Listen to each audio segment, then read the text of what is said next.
Hi, welcome to session three of the third topic of the semester, In Search of New Frontiers, 1890 to 1920. So it is in this topic that we're looking at this period of time, the latter part of the 19th century, early 20th century, when Americans during this time, merchants, entrepreneurs, missionaries, pioneers, adventurers, travelers, if you will, um, a wide variety of different people from many different backgrounds were actually moving outside and going abroad or overseas in different areas of the world, particularly to Latin America. But there's also, of course, others that are going into places like Asia as well, and also places like Africa. There will be some interaction there, but most significantly, it will be in Latin America. So this is a trend that also is seen in Europe. Europeans are also moving out, and they are in their own way moving out into places like Africa. Most importantly, the Europeans, for example, and also to places like China and Asia. So again, this is a trend that we see in the latter part of the 19th century, early 20th century, is that in the United States, we see it again that there was this phenomenon, this movement, if you will, this spirit for people to look for new frontiers, to search for new horizons, new frontiers, due to the fact that the frontier in the United States had closed in 1890 because Americans had already reached the West Coast, the Pacific Coast, and have settled all the territories in between the East and the West Coast. So we cover that again in session one and session two, how the frontier is going to shape American history in terms of people looking for opportunities, always in the frontier, in the lands that lay to the west, outside of civilization, outside of that frontier. And those are, with again, this constant migration, this constant movements of people going westward. They also, of course, developed this idea of rugged individualism, people going into the frontier, pretty much doing the work for themselves, taking personal responsibility, and so on. So this shaped the character of Americans. Self-reliance is called as well. And of course, in the frontier, we're going to see the development also of democracy and freedom as well, because it is in the frontier, in those territories, that people were pretty much by themselves and had to be creating their own communities according to their own values and be making decisions, not only as individuals, but as well meeting with others, again, their neighbors, members of their own communities in the frontier, in order to craft certain structures, to craft certain norms or laws that they were going to be guided by. And so thereby, again, they're going to pretty much engage in a kind of democratic, experiment, if you will, creating their own towns, creating their own communities, creating their own laws, and gaining the sense of freedom, because every time they moved to the frontier, they were pretty much, again, free, not necessarily to do whatever they wanted, but again, they were, pretty much able to live according to their own principles, according to their own ideas, etc. So we cover all of that quite fully. We cover, of course, the notion also that as Americans are stepping out and going abroad, they felt that they were on a mission, the mission to spread modernity, the mission to spread Christianity.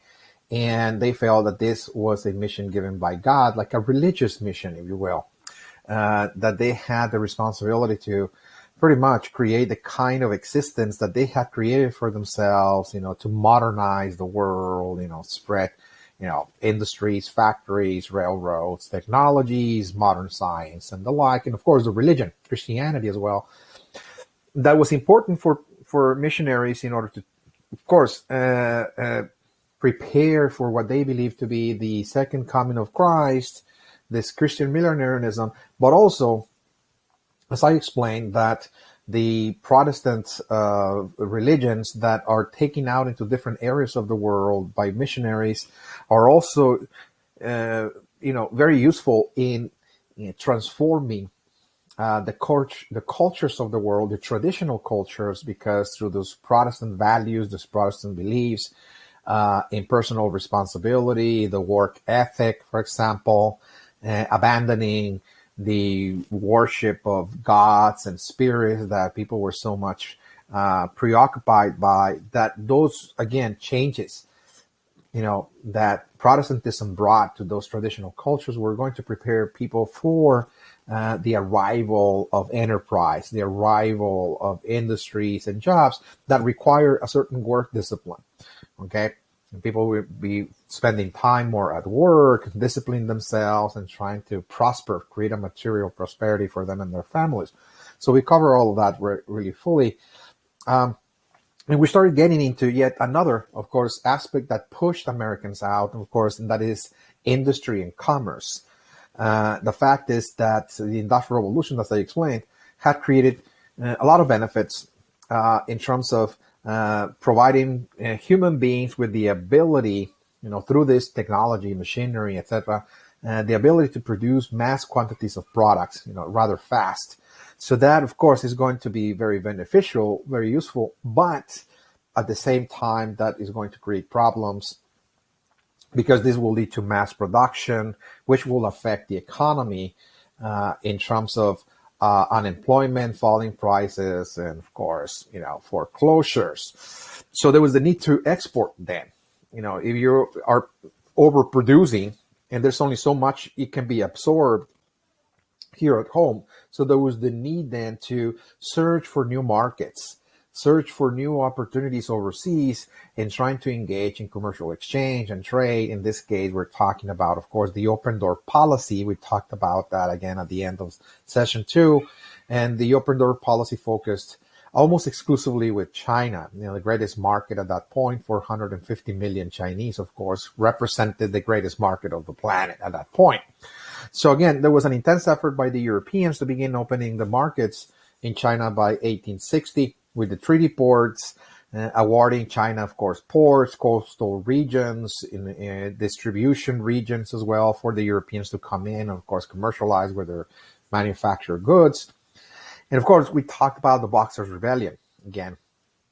At the end of the 19th century, there will be, again, a reaction to the influx of European merchants, European missionaries who were changing the culture of China. And again, that led to the uprising again against the merchants and the missionaries in the so-called Boxers' Rebellion again, the first so-called conflict between modernity and tradition that will be so characteristic of the 20th century. Now, so we turn to our lecture outline so we can continue this discussion of how industry and commerce are going to be key or instrumental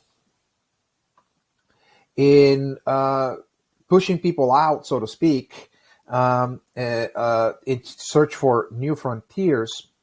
Okay, so in this outline again, it is indicated that there was also, of course, the need to search for markets overseas. And I was talking about China particularly. China's about 5,000 miles away from the shores, the western shores of the United States.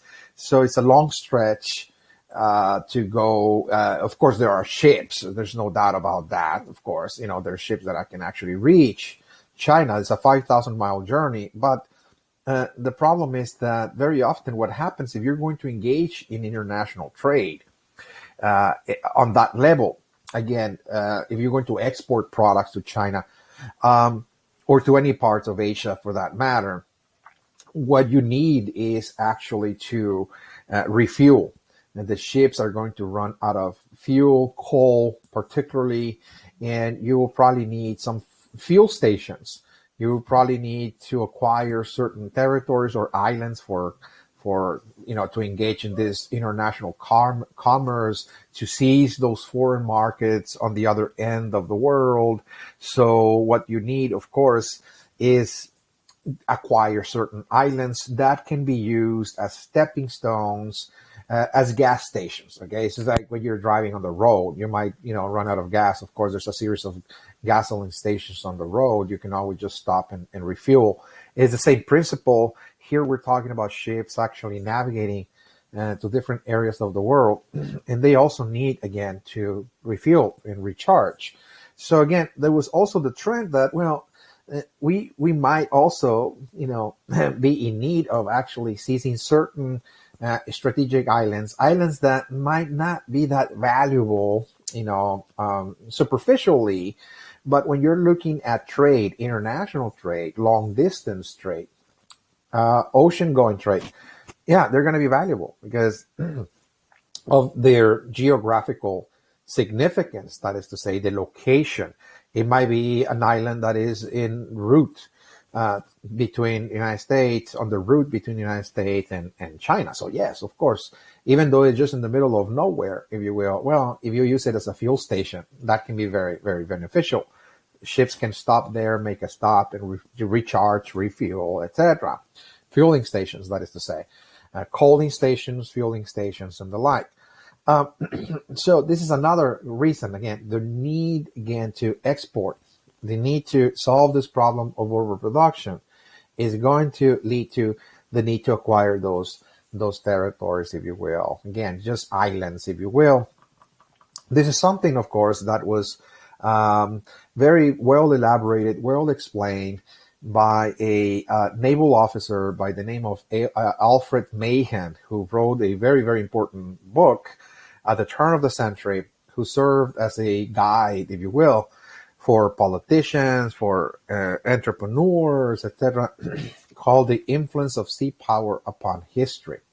Again, it's a classic, again, that kind of explains that age in terms of how people were thinking during this time as Americans were stepping out into the world and, of course, in the search of new frontiers. So what Alfred Mahan is suggesting here in this work is that if you look at world history with the rise, for example, of the commercial and trading empires of the world, their success, of course, was based on trade itself. Okay, just trade itself was the success of the greatest civilizations of the globe. Whether you look at human history, world history, whether you look at China, the commercial empires of China, or you look at Rome, or in more recent times the Portuguese, the Spanish, the French, the Dutch, the British. In more recent times, it's almost like the success of those societies had always been trade, but not just land-based trade, but ocean-going trade. In other words, that you need to extend outside into the outside and trade with other groups, other societies that are perhaps far removed from your own. So you'll probably have to trade through, again, merchant vessels. In other words, by the use of a merchant fleet, so to speak, a vessel that will allow your merchants to travel long distances in order to carry cargo or good, and also, of course, engage in this commercial exchange. And that, of course, what Alfred Mahan is suggesting is that, again, trade is really the success, of course, of any of those civilizations, long distance trade, and most importantly, what he's actually analyzing here about the most successful civilizations is that they had the largest merchant fleet or merchant navy, right, for that matter. In other words, that the success of the Portuguese, the success of the Spaniards, in the 1500s, and the Dutch in the 1600s, the French in the 1700s, and the British in the 1800s, again, is that they had the largest merchant fleet. And, just because they invested in that technology itself allowed them, of course, to be so successful. To have a long reach, again, in terms of sending, merchants to trade with, for example, the Portuguese went all the way to India for the spice trade. The Spaniards colonized the New World and built very successful colonies in the New World. The Spaniards also went to the Pacific Ocean as well, and they went to places like Africa. The Dutch also participated in the spice trade in Southeast Asia as well, and again, they were quite successful in the 1600s. The French, of course, colonized North America, and also it participated in the spice trade, the tea trade with India as well. And they were very successful as well. Again, in the British, of course, with India colonizing India in the 16 and 1700s, and of course, moving into places like Australia as well, colonizing Australia, the continent of Australia, establishing a series of colonies in North America, and so on. So, in going into Africa as well. So, again, it was because of this technology, in other words, that why they were so successful. So therefore, what he's suggesting is that, well, maybe we need to modernize our navigation systems, our merchant navigation systems. We need a good fleet to better ships, the construction of larger and more durable vessels with the latest technology. So we need to invest in this if we are to, of course, enter the 20th century, and with an expanded economy. Okay, so this is important. We need to export more. We need to open up, of course, our commercial exchange, our relations with other societies. And so we need, of course, a merchant fleet. So Mahan is advocating for that. Okay. And he's also, of course, advocating for the need for fuel stations. That is to say, the acquisition of certain islands, and again, we're not really talking about islands that might be of very great value because of the resources it has, but rather just because of the location, the geographical position in which they are located. So again, this is something that falls under the study of what's called geopolitics. Geopolitics is that geography has to be taken into account whenever you're crafting policy, that is to say, geography. So again, islands in the middle of the ocean that might not be of any value because there's nothing really there of value to be extracted. He said, well, when you're looking at long distance trade, I mean, the value is not necessarily the resources that those islands have, but the location, the geographical position is that it offers an advantage. The advantage is that merchant fleets can actually make a stop there, refuel, recharge, and continue the journey again to Asia for the Asian markets. If you're exporting, for example. So again, you're going to come back in the same thing. You need fuel stations again along the way. So this led once again to people begin thinking about maybe again the strategic islands might be, of course, the solution for this issue again of international trade, the open door policy, particularly that I explained in China at this time, that it was becoming so critical again for many of the industrialized nations of the world, like the Europeans, now the United States. And again, this is just what we need to do. And so the best, of course, strategic islands again were in the Pacific, okay, in the Pacific Ocean. Those were the most geopolitical advantageous islands in that, well, what is the ocean that divides, okay, America, in this case, United States, and China, the Pacific Ocean. So again, there has to be a series of islands. Of course, there's dozens of them, by the way. And so the idea is, well, maybe what we need is, again, to, annex, if you will, a series of those islands in order to use them as fuel stations as our merchants are, traveling to, this international trade, that is to say, the Pacific Islands, by the way. The most significant ones were Hawaii, the Philippines, and Guam, of course. But during this time, those were one of the last possessions of the Spanish Empire. The Spanish Empire in the 19th century is pretty much crumbling, by the way. It's losing most of the colonies that it had actually acquired and created ever since the 1500s, when the Spanish began to, colonize America, they also moved into the Pacific Ocean I mentioned a moment ago. And it is in the 1500s that the Spaniards seize a series of islands as well, like Hawaii, the Philippines, and Guam. And those were the islands, again, in question during this time that, again, are seen as the most strategic, if you will. But again, there's, again, not really at this point any policy or anything like that. That is just, again, the kind of study, the analysis that is being presented by Alfred Mahan, that maybe those are going to be key or critical, if you will, islands, again, to be used for trade. Again, so this is Hawaii right here, Guam, and the Philippines, of course. Okay, so I'm sorry. So again, so this is just a study. This is a book by Mahan that is, in a certain sense, providing an assessment, an analysis of the significance of sea power upon history and how that has proven to be the key to the success of many societies in the past. And of course, that was long distance trade, ocean going trade. So you need to modernize, of course, your fleet, to improve your navigation systems. You need to acquire a series of islands as well. Okay. So again, those are the islands in question.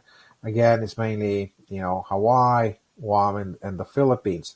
So up to this point, of course, this is something that it's kind of a projection, if you will, of, we need to, in a certain sense, Americans are saying, we need to perhaps invest in Hawaii. And there's, of course, investment taking place. There are Americans investing in the islands of Hawaii in the 1800s. They're moving there, setting up enterprises and the like. So there's, of course, development taking place already in those places in the 1800s, in the 1860s, 1870s, thereabouts.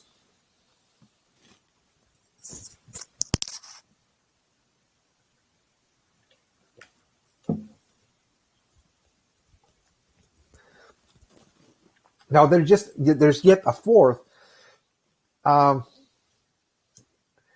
There's a fourth aspect or reason why Americans are going abroad. Okay,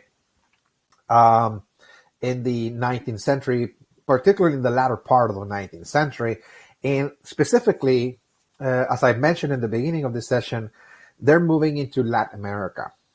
Okay, so this is something that is beginning to happen in very visible ways, particularly in a very visible way after the Civil War. But I mean, this has been going on, of course, even before the Civil War. The Civil War was just a period of disruption or interruption, if you will, in the United States, that many of the, the policies or investments that were taking place in other areas came to a halt temporarily again, because it was a disruption, if you will. So again, so we have been mentioning different reasons, different factors that led Americans to go abroad to search for new frontiers. The one that the frontier closed in 1890. We discussed that fully. Second, the mission that many people failed to spread modernity and Christianity around the world. Of course, we talked about that also fully. And also, we talked about, again, that industry and commerce, the need to solve some of the problems, domestic problems of industry, or like overproduction, to, that require more exports, to engage in more commercial exchange, to have an expanded economy in the United States, also led, if you will, to this open door policy that I just explained, of course, and Alfred Mahan, of course, saying, yes, we need to modernize our fleets, etc. That is the third. But then again, we move into the fourth reason or factor that began to also influence, Americans to start moving into other places like Latin America, and that is that in the 19th century, let's say from the period between 1810 and 1824, many of the Spanish colonies, and again, Spain had colonized America in the 1500s, claiming lands that stretch from Mexico and even areas of the American Southwest and Florida, all the way to Mexico in Central America, the Caribbean islands, including also great portions of South America as well. Okay, it built a series of colonies there, of course, the Spanish colonies.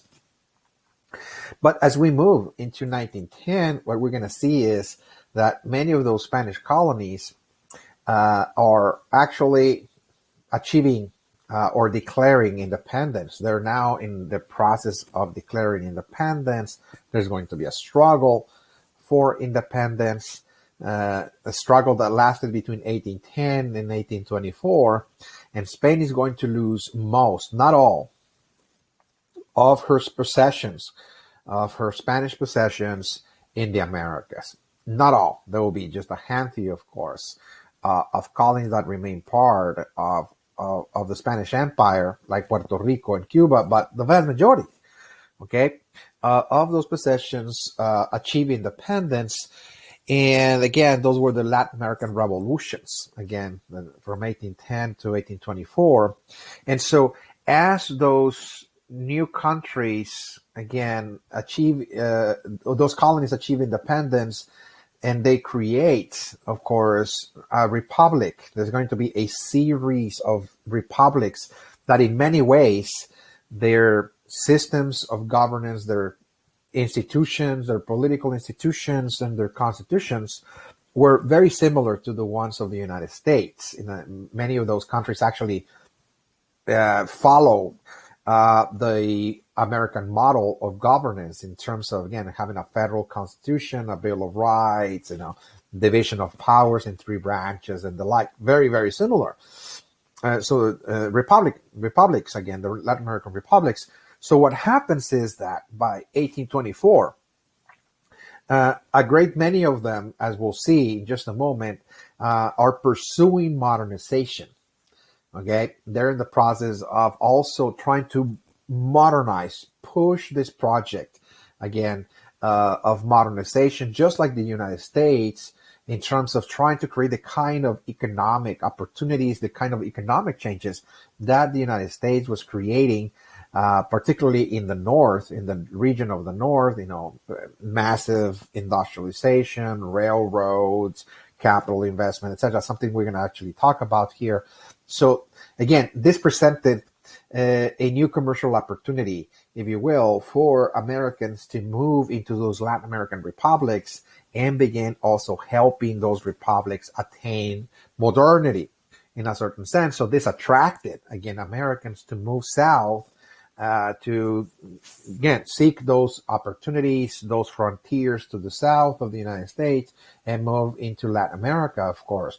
So again, the background, as I mentioned, is, again, we're going to see waves and waves of revolutions from 1810 to 1824, the so-called Latin American revolutions that caused the Spanish Empire to start crumbling. So this was really, again, the critical moment when we're going to see the Spanish Empire that had lasted for centuries beginning to crumble as those colonies are declaring independence and Spain is losing most of her colonial possessions that were very productive, that has sustained the empire for so long, that is to say, okay?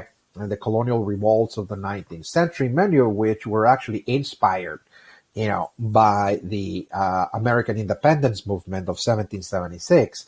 So, when the 13 British colonies declared independence in 1776, that kind of set off, in a certain sense, this process of independence movements in the Americas.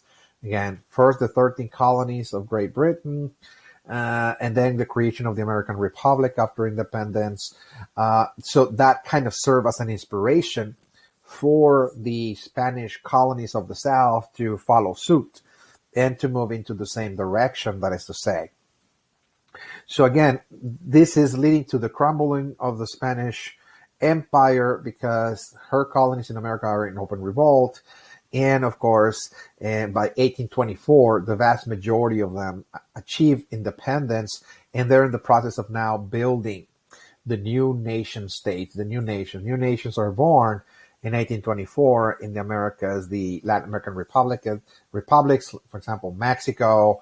There will be a series of republics created, crafted in Central America, as well in South America as well. Again, there will be hosts of new nations arising, most of which, as I said, mirror in their institutions and their constitutions the kind of institutions that the United States had created. So the United States is like a pioneer, if you will, of how the new nations of the world that are not monarchical, that is to say. So this is unique about the United States, is that it was born in a way that is not integrating the institutions of Europe, but rather crafting new ones, and more republican, in other words. So what we see is that Latin America is moving now in this direction as well, politically creating republics. You can see in this map, of course, when those different regions in Latin America declared independence, particularly this is when they declared independence. You can see one by one, there's a host of different provinces that declare independence and went on their own way and crafted a nation, if you will. Even though they were all part of Spain, we're not going to see a unified, of course, country. Of course, they're going to be broken up into a series of different countries, by the way, in the 19th century. And of course, there's going to be in Latin America a struggle to create the kind of economic changes that the United States was creating in the North. And this idea of development, how do we develop our economies? How do we develop the new nation? It's a new nation, so we need to develop it. So we do have the constitutions in place, how the political institutions are going to be organized, the branches of government, etc. Yes, but how do we achieve development? In other words, how do we create an economic system that is going to create wealth for the nation? That is to say, okay, that is going to create nation for the citizens. How are we going to raise the standards of living and create a middle class, etc.? So those are, again, things that are going to, in a certain sense, divide those countries, of course, between the liberals and the conservatives. Those countries are going to be very much divided, of course, ideologically, in terms of what kind of economic system should we have, of course. The conservatives, many of whom have family ties to Spanish families, still want, of course, to remain the economy of those nations to be tied to Spain. Okay, so they want to continue trading with Spain because of their family ties, because of the culture, again, that was dominant in those countries, which was actually brought by the Spaniards. The Spanish introduced Catholicism, for example, the religion. It introduced the large land holding enterprises, the haciendas. Again, those are gigantic, of course, enterprises in those countries. The hacienda is actually a mixture of three type of enterprises in one. Is the mixture of ranching, cattle ranching, mixed with farming, and mixed with some manufacturing. It all, all combined into a single complex, if you will. So there, of course, hundreds of haciendas, all scattered across Latin America. Of course, and so the greatest landowners, of course, of Latin America is both the hacendados, the owners of those haciendas, and the church. The church itself held in many countries anywhere between 50 to 70% of the land, just the church itself. the largest landowner, of course. So what this means is that Latin America had difficulties actually creating development in those countries because most of the wealth, most of the land, if you will, was just concentrated in the Spanish institutions. The Spaniards brought the church and the hacienda. And again, so there's not so much you can do with that because most of the land that the church owns is just sitting there in idle, by the way. So the conservatives want to trade with Spain. They want to continue exporting products to Spain, and they're just not so interested in pushing modernization forward in a very aggressive way. They don't want to change the system. They don't want to change the traditions, the culture, the institutions. They want pretty much to remain, in a very traditional setting. Again, so the concept of tradition that I just discussed, of course, at the end of session 2, is a very traditional region, extremely traditional. People are still very much, abiding by their customs. They're, very faithful in the Catholic religion. They follow the Catholic festivities. The Catholic saints and virgins are important to them, the celebrations and the like. And of course, the large landowner, the hacendado, is like the boss, if you will, that most people work for in Mexico. Okay, so there's not a lot of development taking place. Okay, we're not going to find factories in this region. We're not going to find, the large commercial enterprises like mining, for example. We're not going to find that. We're not going to find, of course, railroads, etc. So again, this is a still very traditional region because the conservatives are pushing for those kinds of policies in Latin America. However, what happens is that in Latin America, we're going to see, of course, a new group, okay, that is on the rise, and those are the liberals, of course. There's people that don't necessarily think that remaining traditional is the way for progress, that this is not, again, the path of development.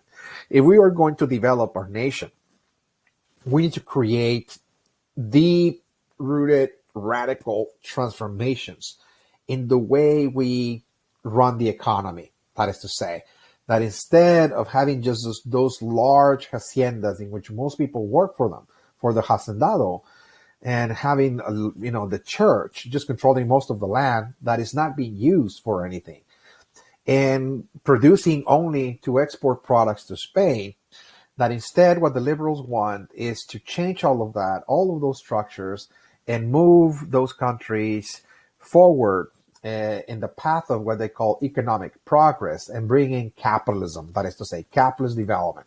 What we need is a capitalist system here, okay? Because this old system of the past is not going to create the kind of progress, for the nation, that is to say. So instead, they were looking at the United States for inspiration. The liberals looked at the economic model of the U.S. of capitalist development, that is to say, capitalism, that is to say. So they want closer ties with the United States, economically, particularly. That if we are to produce and we are to export, it is better to produce and export for the U.S. market, not Spain. At this point, Spain doesn't need a lot of products. Okay, what can we actually produce in such a massive scale that the Spaniards need from us? Okay, so they don't have a consumer market in Spain, but there is a growing market in the U.S. Of course, there's the need, of course, in the United States. The United States is growing in the 19th century, population-wise. So there's a need, of course, to import certain goods in the United States. So maybe what we can do is actually produce for the U.S. market. Okay, there's going to be a need, a demand, again, for any food products, cattle, for example, mineral resources. There's going to be the need to export fruits and coffee, tobacco, sugar, you name it. Okay, so this is what we need. This is going to make our countries prosper. More than just the haciendas and the church of the conservatives that the conservatives want to preserve. That is to say, So, of course, there is going to be an invitation by the liberals that in many cases get to govern those countries. Okay, in many cases they're elected. In many cases, and once they're elected in office, they're going to push for certain reforms to try to open the doors for investment. Again, for American investment, that is to say, to welcome the United States and trying to invest in those countries because they see that through that investment, they're going to actually modernize their economies, modernize their societies, and create the kind of prosperity that people desire. This is not to say that they reject Spanish culture. They have an affinity. They have certain emotions, again, of good value for Spanish culture, Spanish traditions. But the liberals simply think that, those traditions are not going to help their countries, their new republics, their newborn republics, go forward, move forward economically. So tradition is not that important. That is to say, not that they reject it. It's just that they don't think that holding on to those traditions, to the old structures, are ways that this is going to help people economically. Okay, so once again, this is the conflict that I've been referring to as the conflict between modernity and tradition. This is a conflict that Latin America, of course, is affected by because there's the forces of tradition, the forces of change, the forces of modernity, in other words, that are competing for the future of Latin America. But the liberals, in this case, are the ones that are, very much connected to the United States, and they're trying to pretty much create policies to open the doors and a sort of open door policy, if you will, for American merchants, investors, industrialists, and so on to welcome into the country. And of course, the idea is, to foster what they call private enterprise. So we need to create enterprises of all kinds. Okay, we need to create plantations. We need to create cattle ranches, mines, for example, industries of all kinds. So we need, okay, the creation of enterprise. And of course, Americans are going to bring, of course, capital in order to invest it in the country for the creation of those enterprise. Again, the fostering private enterprises, welcome foreign investment in Latin America. And the issue is, for many of those Latin American countries is that, well, we don't have the capital, but also we don't have the scientific development and also the technological development of the United States. So we need also science and technology. So again, it's not just capital, but it's also technology. They're going to bring their technologies, their machinery, for example. They have the knowledge of how to build railroads. Okay, they have that knowledge, and they have the knowledge to create those technologies. We need electricity. Now, once we see the arrival, of course, of electricity in the United States, so they're also welcome. They're also trying to, provide electricity, develop electricity in those countries as well. The telegraph as well. They have their mining equipment, their mining technology. It's a knowledge that the Americans have. Of course, they can bring it into the country and try to develop.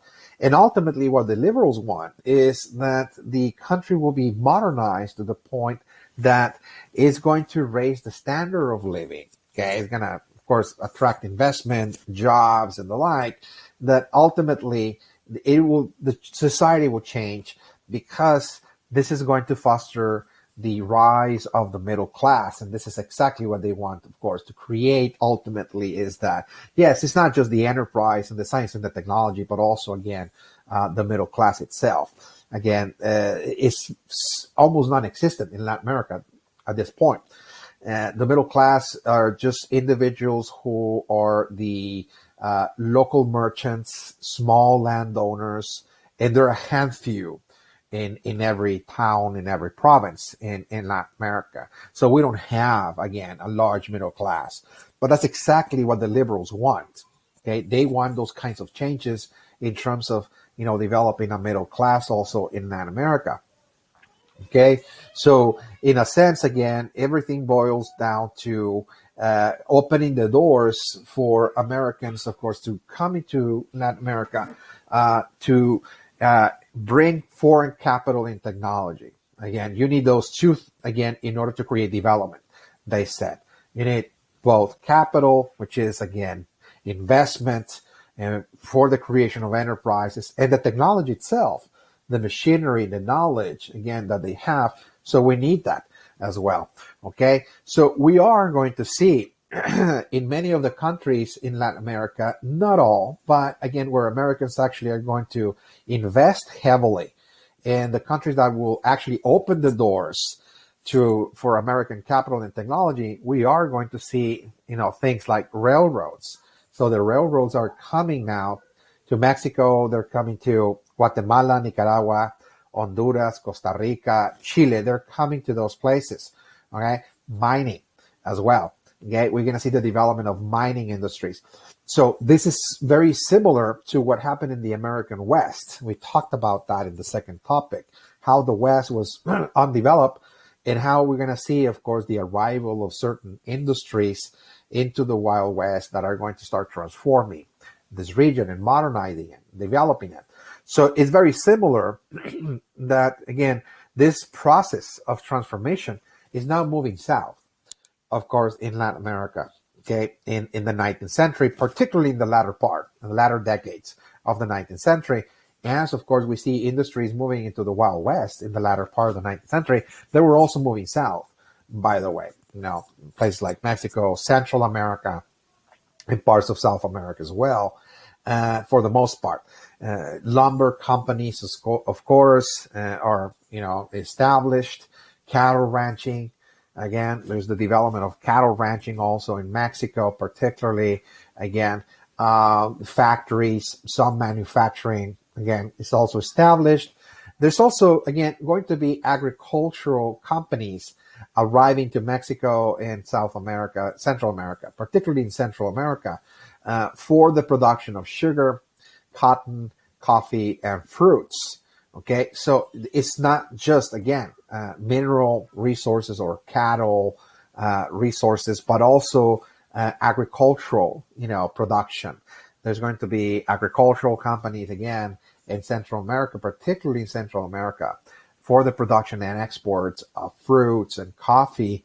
And in Mexico, it will be heavily on sugar and cotton, once again. So there is, of course, now an influx, if you will, of capital and technologies coming from the United States into Latin America, precisely because there's the liberal reforms. The liberals in Latin America are opening the doors for those transformations to take place because they envision, the kind of changes that the United States was going through to take place in their own country. So they really want, again, to create those changes, by the way. Okay. So what also needs to be taken into account is that during this transition in which Latin America is being transformed and Americans are going into Latin America, is that there will be others that are going there, not necessarily for investment necessarily, but there's going to be simply pioneers, adventurers, and settlers that will be going into places like Mexico, for example, to establish settlements and colonies. There's the formation of American colonies, so to speak. It's just a small settlement, if you will. 100 people, 500 people, maybe again. And they're propping up in different areas of Latin America. We can see that in Mexico, for example. It was very visible. Okay, so this is another aspect. There's people who retire or simply people who want to relocate and go into, nice areas of Mexico, live near the coastlines and so on, and enjoy the scenery, enjoy the environment, the climate, and so on. So there's also that, of course, that what we see is that Americans are also searching for those kinds of, modes of living, if you will, that are very exotic. Okay, in many cases, moving into areas that people are very attracted by, they're very compelled because of the kind of scenery, etc. Because of the culture, in many cases, they're attracted as well about the ancient cultures of Mexico. They're visiting different places, traveling, writing memoirs, their travel memoirs of their travels that are published in the United States, and many people in the United States read them, and they're fascinated about that. The travels, again, of American adventurers in Central America or in south of Mexico, and that creates also a sensation, a sensationalism again, in the United States, where people feel also compelled to also journey into those exotic regions, exotic lands, also in search for a lost civilization. Okay, the ancient Mayas, for example, they want to uncover, the cities, the buried in the jungle of Central America. They want to go there as well and experience that. So there's also this sensation that Latin America has to offer also rich experiences in the climate, in the scenery, for example, the cultures, the ancient cultures, the lost civilization. So there's that mystique also present again in this trend of Americans moving outward, very similar to what the British, for example, are doing in Egypt, exploring, of course, the pyramids of ancient Egypt. There's a fascination of, that civilization. There's a lot of explorers moving in there, looking for a lost civilization. So again, there was that aspect as well that is attracting hundreds and hundreds of people to visit those places as well. And of course, the increasing presence, of course, of Americans in Latin America is going to have an impact on the culture, in that they're bringing with them, of course, certain ideas that are on the rise in the United States during this time. And those ideas are related to consumerism, for example, the introduction of a consumer culture. In other words, with the creation of all those enterprises I just talked about, all of those, factories and, the mining, for example, the cattle ranching, the agricultural companies and the like, and the increasing presence of Americans in Latin America, they're also going to introduce the idea that, well, you can actually, of course, achieve, the kind of changes that many people desire, that the United States is going through, not only to have more opportunities, not only to have jobs or etc., but also that if you raise your standard of living, you can actually have more income, and with that income, you can actually enjoy yourself through the consumption of goods. Okay, it's like consumer culture that through consumption, you can achieve happiness. Human happiness can be attained in this world through the consumption of goods and services, particularly goods, manufactured goods. So this is an idea that is also going to enter, if you will, the Latin American region, that is going to start growing in this consumer culture to the point that by the 20th century, this consumer culture is also, again, on the rise.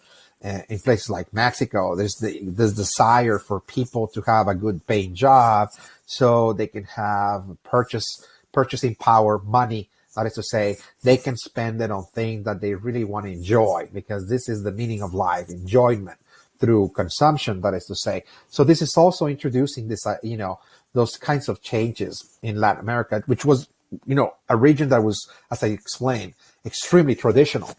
That's why I explained how Latin America was in very brief terms, in terms of being very conservative, and most people work for the hacendados.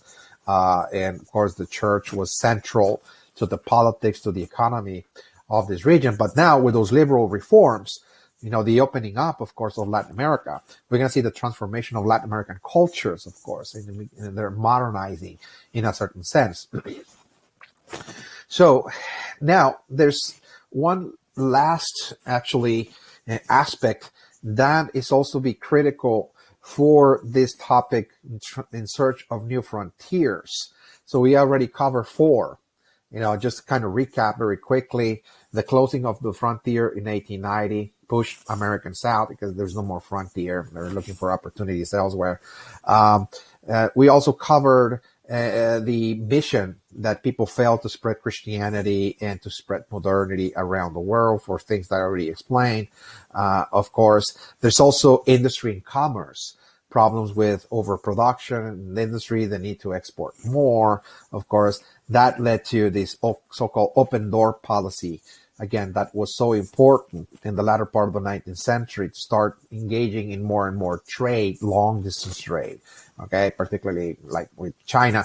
But of course, in the fourth point that we just covered is with Latin America as well, that Latin America presented a new commercial opportunity, again, for Americans to help the new republics, the new nations to the south, undergo those transformations to help in the modernization process by investment and bringing technologies and so on and so forth. So again, those are critical aspects that are moving Americans out in search for new frontiers. But there's one last one, and that is, again, the annexation of certain islands, by the way, by 1898. So just really at the close of the century, the United States annexed, a series of islands. Let me not really Cuba here. Okay, so there were Puerto Rico, the Philippines, and Hawaii, particularly those that the United States annexed at the turn of the century, that also presented new opportunities, okay, for Americans to also move into those regions in order to, just like in Latin America, in a very similar process, to bring development as well, okay, investment, technology, and the like. So again, Americans are also moving into the Pacific Ocean, particularly in Hawaii and the Philippines, but also in Puerto Rico and in Cuba as well, of course.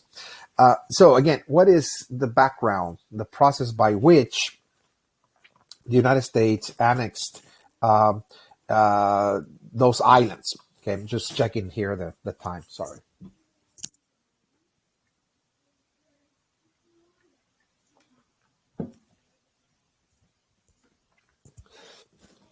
So the historical background for the annexation of certain islands by the United States was directly related to the Spanish-American War, the war with Spain in 1898, that is to say. So there's going to be a confrontation between the United States and Spain. It was rather brief. It lasted a few months only, so it's not a long process or anything like that. But out of this conflict, Spain will lose certain islands that the United States annexed, in other words, islands we referred to in the past. Okay, so where's the spark of the Spanish-American War? Again, we're just going through the essentials, the specifics here. And just to understand in very general terms, by the way, the conflict, the so-called Spanish-American War. And of course, the Spanish-American War and the spark of that had to do with the independence movement of Cuba, because up to this point, there's still in Cuba and Puerto Rico a couple of islands in the Caribbean basin that are still part of the Spanish Empire. The Spanish Empire had lost most of her possessions in the Americas through those colonial revolts we just covered, except with Cuba and Puerto Rico that are still part of Spain at this point. One of the last colonies of Spain. Again, so Spain is really on the way out, so to speak. All the colonial possessions it had acquired ever since the 1500s. Spain is pretty much losing, and those will be the last ones again that Spain is going to lose. By the way, the islands again of the Philippines, Hawaii, and Puerto Rico. Particularly, you also lose Cuba, by the way. Okay, but Cuba was not annexed to the United States. Okay, so it's not annexed Cuba. That is so. So again, this has to do with Cuba's independence movement that was, of course, brewing for many, many decades, ever since the 1860s at least. There will be, of course, liberals in Cuba. So we mentioned about the liberals, of course, in Latin America that really want development. They want to push this process of modernization as quickly as possible. So, they don't really want to remain tied to Spain, because they don't see any future, again, in remaining tied to Spain. In other words, we're not going to create any changes here. We would just continue to export most of our products to Spain. So this independence movement and the rise of the liberals actually go back to the very beginning of the 19th century in Cuba in 1803. The rise of the liberal class, if you will, in Cuba. Because Cuba begins to now structure the colonial economy almost entirely on the export of sugar exports, that is to say.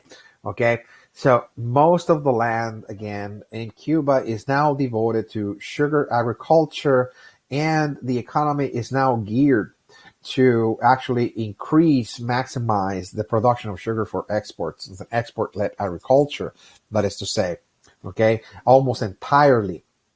And it was a very profitable cash crop, by the way, that produced, of course, a lot of revenues for Cuba and the sugar growers, many of whom are going to be part of this growing liberal class, if you will, the liberals, that is to say, most of those liberals are actually, of course, liberals that want this market to expand the market of sugar and actually export sugar to the United States.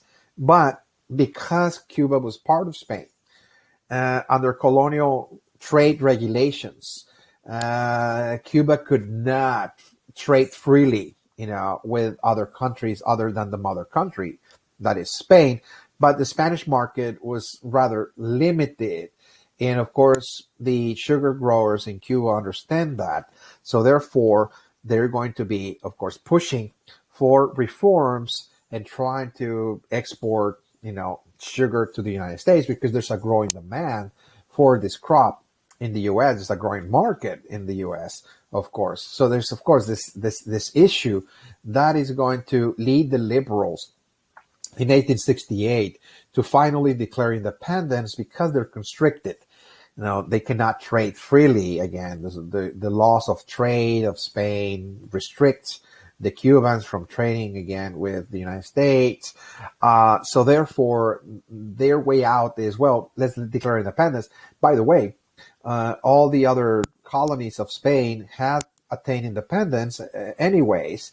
They're now, independent nation states, and they're in the process of developing their economy. So that's what we need. We need, again, close ties to the United States in terms of the sugar exports. And so in order to actually help this market increase, this export market, we need independence. So again, the Cuban independence revolution begins in 1868. There's going to be the liberals, of course, in Cuba, many of whom were, in many cases, Spaniards. The only difference is that they were born in Cuba. And of course, the people that are still very loyal to Spain are Spaniards born in Spain that have been sent to Cuba, by the way, and they're going to remain loyal to Spain. And there's going to be, of course, a revolution. There's going to be forces, of course. The Spaniards born in Cuba are the liberals, and the Spaniards born in Spain are, the people that are still loyal. They're part of the royal forces, of Spain. And there's going to be a struggle that is not really continuous. So we're not going to see year after year, month after month, fighting taking place. There's going to be outbursts of violence here and there, happening from time to time.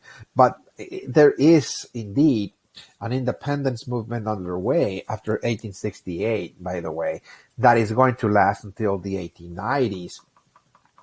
It is here in the 1890s, finally, that the Creoles, of course, declare independence from Spain. There's a formal declaration of independence, and the struggle intensifies and it becomes extremely intense. That is to say, intense fighting. So now we're moving into now serious, revolutionary upheaval. The peak of the struggle for independence is actually in 1895 when the Spaniards are trying to quell the revolt as quickly as possible by introducing a series of policies. They send actually a new general to lead the royal forces, General Valeriano Weyler, that's his name. And what he wants to do is actually reconcentrate the population in a way that all of the peasantry, again, that lived in the countryside, for them to actually leave the countryside so they can be reconcentrated in the largest cities, in the largest towns of Cuba, because the bulk of the rebel force was in the countryside. And there was constant fighting here and there all the time. So it was very difficult to detect, of course, where, who the rebel were or the force itself. So in order to do that, of course, there's going to be this very, very, harsh policy of, it's called reconcentración or reconcentration of population, coupled with this policy called scorched earth policy, that as the peasants are being relocated, to prevent the peasants from returning to their villages or to their settlements, that the General Valeriano Weyler is pretty much burning, all of those the cabins, the huts or the shacks where people actually lived, of course, to prevent them from actually going back. In other words, to those settlements. Okay, so relocating the rural population so they can now live in the Spanish forts of Cuba, by the way.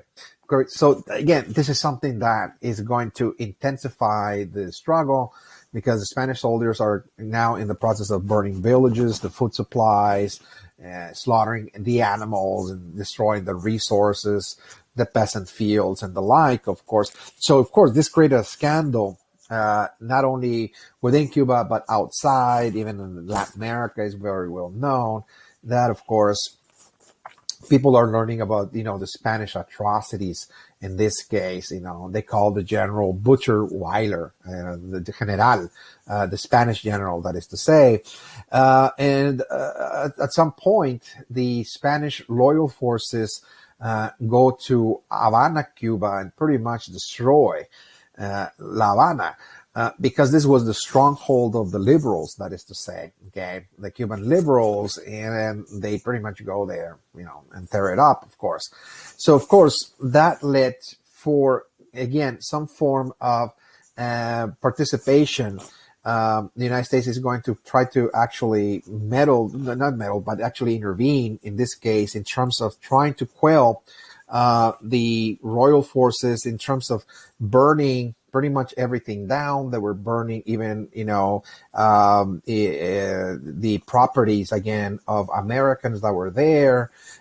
So this is going to, of course, call for the intervention, of course, because there were some Americans, of course, in La Habana. We're going to see that President McKinley is going to actually send some forces there, the U.S.'s main battleship, that actually ends up, again, sinking in 1898. And of course, Americans are, dying there, and 260 soldiers died. So, of course, this is leading now to a formal struggle with Spain in 1898, and Congress declares war on Spain. Again, it's not very, a conflict that is going to last very long. It's only 3 months. And very quickly, Spain is going to surrender, by the way. It's not going to last very long because Spain just did not have the capacity, in other words, to be sending troops or, supplies, etc., to try to defend Cuba. and try to, quell the rebellion of the liberals at the same time.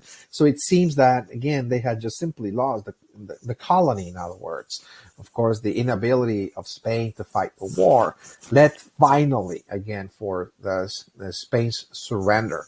So in 1898, once again, in a 3-month war, it lasted, 3 months actually. So very quickly, again, Spain is going to surrender. So what is the outcome then of the war? Well, that Spain is going to lose the last possessions, of course. The last islands that it had actually colonized in the past are now gone. Again, Puerto Rico and the Caribbean basin, the Philippines and Hawaii in the Pacific Ocean are going to be lost. And of course, those are islands that are annexed, of course, by the United States. Now, Cuba is not. Cuba gains independence. So Cuba is not annexed, by the United States. In 1901, what happens is that in Congress, there's going to be actually an amendment called the Platt Amendment, in which the United States recognizes the independence of Cuba, by the way. So it's not annexed, at all. So the Platt Amendment, of course, calls for the protection of Cuba by the U.S., of course. So it's not annexed, okay, but is going to, in a certain sense, maybe protected from the Spaniards later on, etc. So the only thing is that Cuba must, of course, just like the other Latin American republics I just mentioned, because now the liberals, of course, are inviting for investment in Latin America to bring science, to bring technology, to bring enterprises, etc. So we see under the Platt Amendment a similar situation, a kind of open door policy in which there will be, of course, certain concessions in terms of mining, for example, coal mining. Again, Americans are going to develop coal mining there and use, of course, Cuba as a sort of coal fuel station, if you will, a coaling base or fuel station for that matter. So once again, this is, again, the kind of change that the Spanish-American War brought, which led to the annexation of those islands, as I mentioned, Puerto Rico, Philippines, and Puerto Rico, Philippines, and Hawaii, which led to new commercial opportunities, of course, abroad. So again, the annexation of new islands, of those islands, again, by 1898, was part of this process of searching for new frontiers, because those new islands presented new commercial opportunities as well. Just like in Latin America, we explained all that process. We also see that the annexation of Hawaii, Philippines, and Puerto Rico, and of course, the open door policy in Cuba, of course, led for investment, again, of enterprises and the development of certain industries and technologies and so on in those islands. For example, tobacco and sugar, coal and iron ore mining, that were central and very significant, particularly to Cuba, but also coal and iron ore will be significant, of course, in the Pacific Islands as well. Okay, so we see also the development of industries, railroads, electricity, and telecommunications as well. So that presented also an opportunity for people, merchants, for example, entrepreneurs, travelers, and so on, to, find an opportunity to invest, if you will, in those islands and be able to, of course, develop those countries as well, or those, in this case, we're talking about those islands in this case, to try to develop certain enterprises and some changes as well. Okay, so looking at our time here, with that, we have arrived to the end of our topic, In Search of New Frontiers. And once again, this is, again, the third topic. We have concluded this topic. And there's a series of questions presented at the very end of the document. If you can just go and actually read, of course, those study questions. Those are questions that you need to study for the first exam coming up. And so if you have any questions, please let me know. This is concluding our third topic. And after the exam, we're going to proceed by looking at the fourth topic of the semester that is going to initiate, of course, a new historical period, the period between roughly 1890 to 1939, which is going to look at also three more topics. Of course, this is the second third, again, of the semesters is proceeding. After this, we have concluded the first third of the semester. We have covered three topics, and of course, we're going to have an exam coming up. Okay, so please let me know if you have any questions, and I'll send this immediately. Okay, bye-bye.